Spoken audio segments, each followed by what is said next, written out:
my name is Bree, and I'd like to welcome you to my channel, Breezy Banter, the place where I talk about the things I want to talk about. In today's video, I'm doing a continuation of a series that I have here on my channel where I talk about new makeup releases, whether or not I'm interested in them, but primarily what I focus on is why I won't be purchasing them. If that sounds good to you, I hope you enjoy this video and will consider subscribing to my channel. For these videos, I pull from a bunch of different sources, but primarily I use Trendmood and Point Click Vibes. I'll include a link to their Instagram accounts in the description box if you want to check them out yourself. I'll also just mention that I just spent the past hour and a half with a wicked case of hiccups, so if my voice sounds off or something, it's probably because of that. One of the first things that I see here is the Sun Kisser Matte Liquid Blush from Maybelline. And when I first saw the picture, I thought to myself, is this lip colors or are these blushes? Because if they're lip colors, I dig it. But if these are blushes, then I'm very interested. I'm pleasantly surprised by the colors that are here because I feel like drugstore makeup tends to be very neutral, doesn't really go out of its way to try new things. That's not to say that's always the case, just tends to be my experience, particularly when I'm paying attention. That said, I like literally every single one of the colors that I see in this picture. I think I've expressed multiple times on my channel here that I'm on a perennial search for a purple blush. Ideally a purple cream or liquid blush, as well as kind of a true red blush as well. And 3 of the colors in this picture meet that criteria, or meet those criteria. And the 3 others are beautiful colors, perfect for spring, summer. I don't own any orange blush. I can't say I'm particularly compelled to, but I love the color that is shown here. And the 2 bright pinks, I mean, I love it just in general. The description here is $10 each, seamlessly blends and builds to stay flawless throughout the day. Available now. Wow. Okay, so these are already out. Well, look for these in store and see how well the color that I'm seeing in this picture translates in real life. And then depending on price, because it says $10 each, that's $10 American. $15 for a drugstore blush is a bit on the more expensive side, but it wouldn't surprise me if these go on sale, and if they do, I might take a look. I'll be watching for reviews with great interest.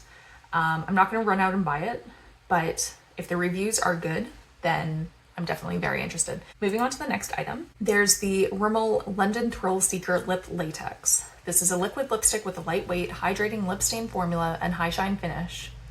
Available now in Europe, and it looks like it will eventually come to the US, which means it's almost certainly also going to come to Canada at the same time. I will just say that I've had a fairly good experience with Rimmel lip products in the past. There's 4 lip formulas that I know that work for me, in that I find that lip color just comes off of my lips very easily, almost no matter what I do, and it comes down to the formula.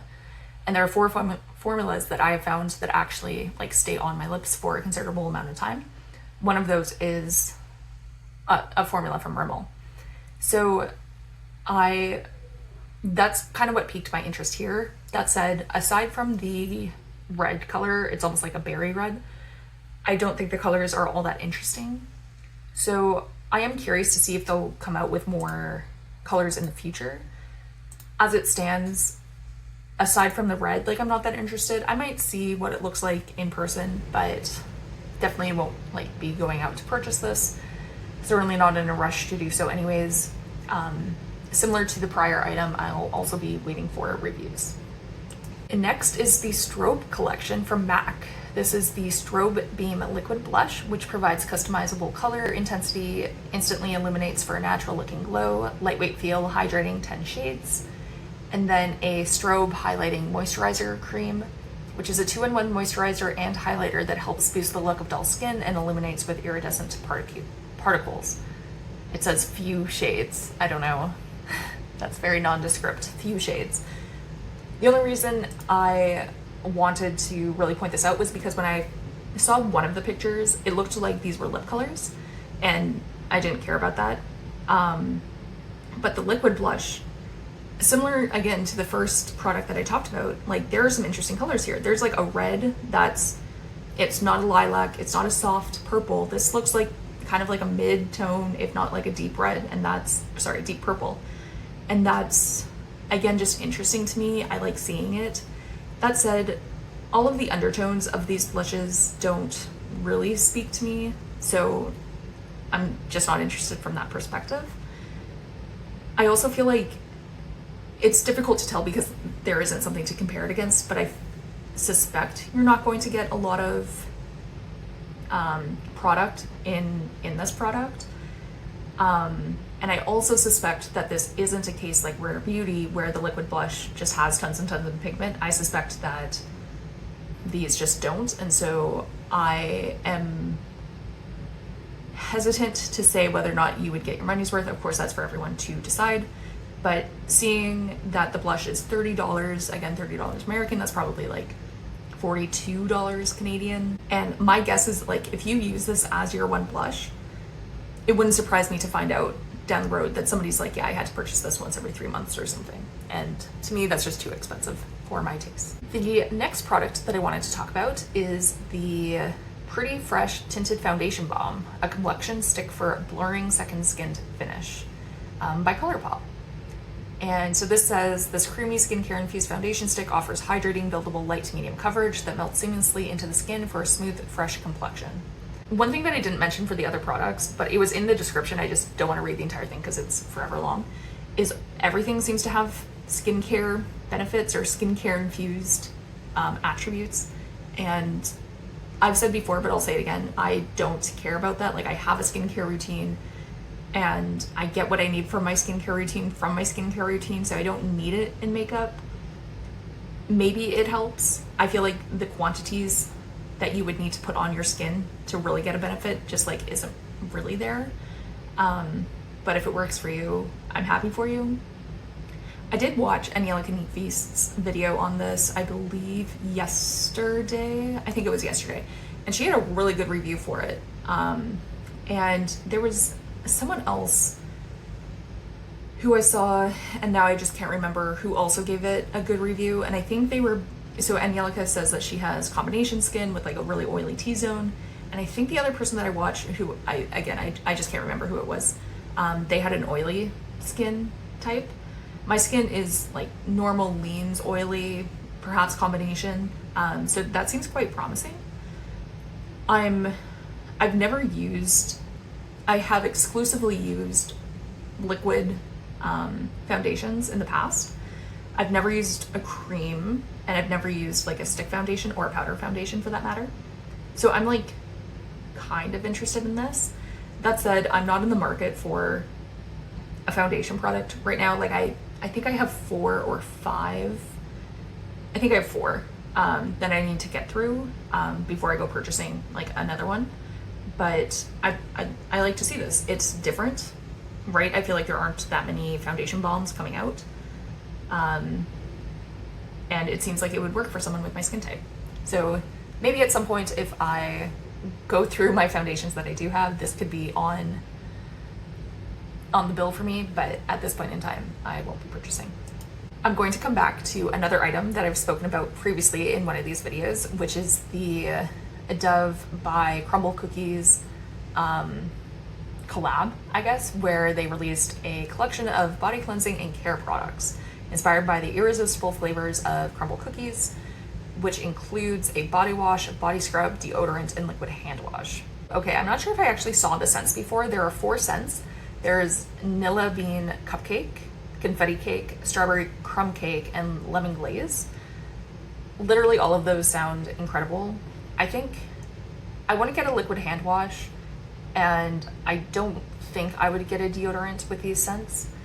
That said, I periodically use body scrubs. I have one in my possession right now that I'm using from Lush, which I love. That said, it is quite a bit more expensive. So it says the body scrub here is $8. I think my scrub from Lush is probably closer to like the $15, maybe $20 range. And I do like it, but I think once I use that up, I will be purchasing probably this in the scrub form if I can find it somewhere. I'm not sure exactly where it's going to be sold. It looks like the website on this video is Walmart. I don't shop at Walmart, but if it's available like at the drugstore or sorry, I got distracted reading the comments. If it's available at like the drugstore, then I'll probably check it out. It's funny because I'm reading the top comment and said, I don't know why anyone would want to smell like a cookie, which is kind of amusing to me because I feel like that's like gourmand scents are just like very common. A lot of people want to smell like a cookie. Like I am one of those people, but I know like my tastes aren't that eccentric. Let's say that. I also see somebody saying, why can't they bring these to Canada? Which makes me nervous now that maybe they're not coming to Canada, in which case that puts like a bit of a crimp in my plan. But we'll see. I'll have my eye out for these when I go shopping the next time I use up my body scrub. Next is the NYX Buttermelt highlighter. Sorry, I was like reading two different things. So the picture that I'm looking at, it looks like there's only one. They say there are more shades and they will update this post with more info soon. Coming soon on their website and retailers. I quite like the look of this highlighter, and I suspect that this will be a really good product. Highlighter is also one of those things that I feel like you don't necessarily need to go really expensive to get. I feel like there's very, very often a disconnect between price and actual quality, which we'll talk about for an upcoming product as well. But I feel like highlighter in particular is very, like, that holds true, particularly for highlighters. Shiny particles just aren't that expensive. And so I imagine that this will be a perfectly functional and I suspect very nice highlighter. That said, I currently own maybe four or five highlighters and I love them all. So, and I don't want to try this. I would be interested in trying it, but I don't want it enough to try it and then own it and then have to use it up, because highlighter just takes forever to go through. So I like seeing this, and like I said, I suspect it will be a great product and at an affordable price point for most people. I just won't be purchasing it. Okay, so the next product is the one that I was just referencing, which are the Charlotte Tilbury Beautifying Eye Trends palettes. It says 6 palettes: cool neutral, pink rosy, warm bronze, cool emerald, soft lilac, icy blue. I don't know if I have anything new to say about this product that hasn't been said by other people, which is like, it's giving ColourPop, it's giving Huda Beauty. These are $60. And you know what? I'm gonna see if these have been released in Canada. Okay. It looks like they have. They're $81. I can't imagine spending $9 per eyeshadow for Charlotte Tilbury quality for eyeshadows, which I've heard isn't like that bad. I just can't imagine, like, I imagine that Charlotte Tilbury does best at like neutrals and some like pinky tones. I have a hard time imagining like the blue palette is any good. And I feel like for $9 a shadow, they're just such better options. Like, literally buy ColourPop and I think you would be just as happy. The quality that one would expect. I've had beef with Charlotte Tilbury packaging. I've expressed it, I don't think on my channel, though I have on like places like Reddit, where to me it is wild, the quality of her packaging, because I think of like the Hollywood Flawless filter, but like for Superstar Youth Glow, that product, and just like the bottle, like the typing comes off. And I'm like, this is cheap, like this feels cheap. And people often justify buying expensive makeup because of the packaging, because of the experience of using it. And I was like, I don't feel like that's a good experience, and I don't feel like the packaging is good. And so Charlotte Tilbury as a brand in general also just doesn't interest me for a variety of reasons. There's been a handful of products here and there in the past that have interested me, but I look at this and I'm just like, man, save your money. But like, if you are deeply, deeply inclined to purchasing a 9-pan palette, please consider like buying ColourPop or make like your own palette by buying, like you can get an eyeshadow palette container for like a couple dollars from, I think, Shop Missy, if I'm not mistaken, and then purchase like your own singles and make this, and it will probably be cheaper, and I almost guarantee you it will be better quality. That's just my 2 cents. I'm looking at the reviews here. There are only 2 reviews on the Sephora Canada website, but one of them gave it 1 star and the other person gave it 2 stars. So I imagine these are just not good products. So I'm gonna do the next 2 items together, which is Amaya Beauty and Rhode are both coming to Sephora. I'm excited for people who otherwise didn't have great access to these 2 brands. That said, Amaya seems very kitschy to me, and that's fine. That's some people's aesthetic and all of that.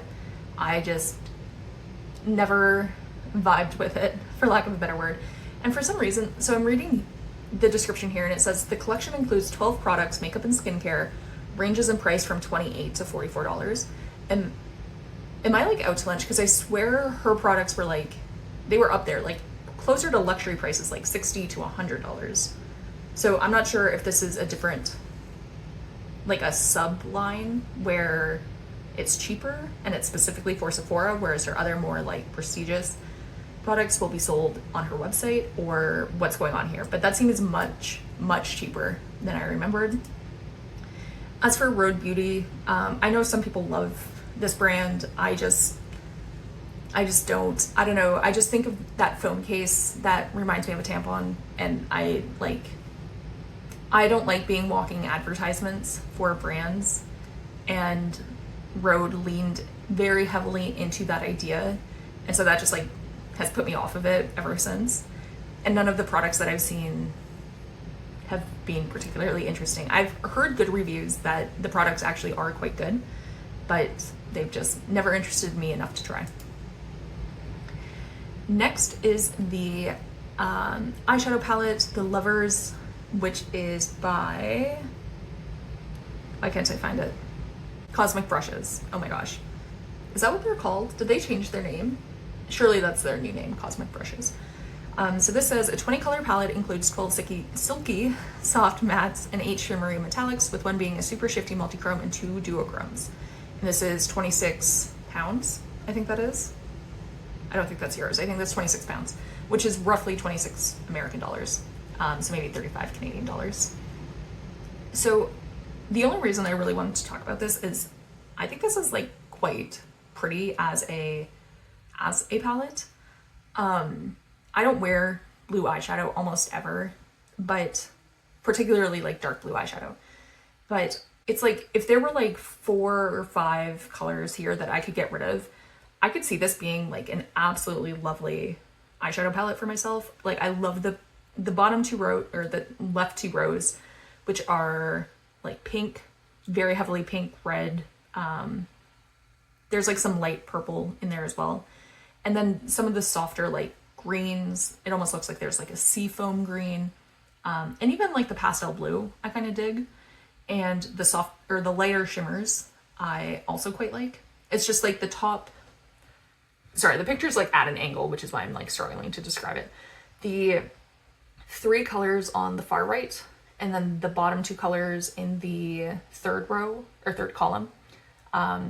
You could just like, if you got rid of those 5 colors and had this as a 15 pan, I don't think I would buy it, but I think I would be adding it to my wish list and then removing it probably a month later. All of that to say, I think this is a really pretty looking palette. I like seeing it. And honestly, like I think the color, the cover of the palette is also quite nice. It also kind of gives like sapphic vibes, which is kind of cool for Valentine's Day. So all of that to say, I like it. I just won't be buying it. Next is the new Skin Fetish Glass 001 Artistry Mask by Pat McGrath. I've heard a lot of people say like, who's this for? Who's going to use this? Blah, blah, blah. I like that something unique has come out that, yes, I don't imagine your everyday makeup wearer is going to do whatever is happening on this screen. That said, I can easily see it Like, this is very editorial. I like editorial things. I like looking at editorial things. I like the expression of view, I guess, through editorial things. So like, I dig this. I could see people using this on photo shoots, runways, etc. So will I be purchasing it? Absolutely not, but I like it. And I could absolutely see like someone at New York Fashion Week using this for their models. It gives a very unique look, and I dig it. Not everything has to be commercial, I guess, or like meant to appeal to the masses. Lastly is the new High Blush Cloudy Cream Cheek Duos by Natasha Denona. So I think these are new colors, because surely, like, I feel like I've seen this before, and I don't think I'm making that up. I'm pretty sure these must just be new colors. I could be mistaken. It doesn't say it here, so I don't know. I have heard really good things about this formula, if it is a formula that already exists. And so like, it kind of interests me from that point of view. I've had good experience with Natasha Denona products previously, particularly eyeshadows, of course. But these colors are very not interesting, for lack of a better word. These just aren't interesting to me. I think the only color that I kind of like is like the top right one, so like the lightest one. But I wish there was just more variation here. I feel like the top two on both the left side and the right side are very, very similar. Like, yeah, I can tell they're not the same, but I just feel like there could have been more here to give a wider variety of people who might not be interested in like these very specific colors. So all of that to say, if they do add more colors in this formula in the future, perhaps a purple, I would be interested. But at this point in time, like, I enjoy seeing it. I suspect these will be very lovely products, but I won't be purchasing them. So that was all that I had to talk about today in terms of new releases. As you can see, there are quite a few things that have like kind of caught my eye that I might be looking at in store if I'm able to find them. I'm not going to be going out looking for any of these, but there are some that I'm just excited to see, and I'm curious how well the pictures here actually translate to real life. So with that in mind, is there anything that I've spoken about today that has caught your eye? Do you agree with me? I'm particularly interested in people's thoughts on the Pat McGrath like mask. If you can get away from the like, this doesn't appeal to the average consumer, what are your thoughts on it? If you enjoyed this video, I hope you'll like, comment, and subscribe to my channel. And before I go, I'd like to take a minute to thank you for taking time out of your day to spend watching this video. It really means a lot to me. Thank you.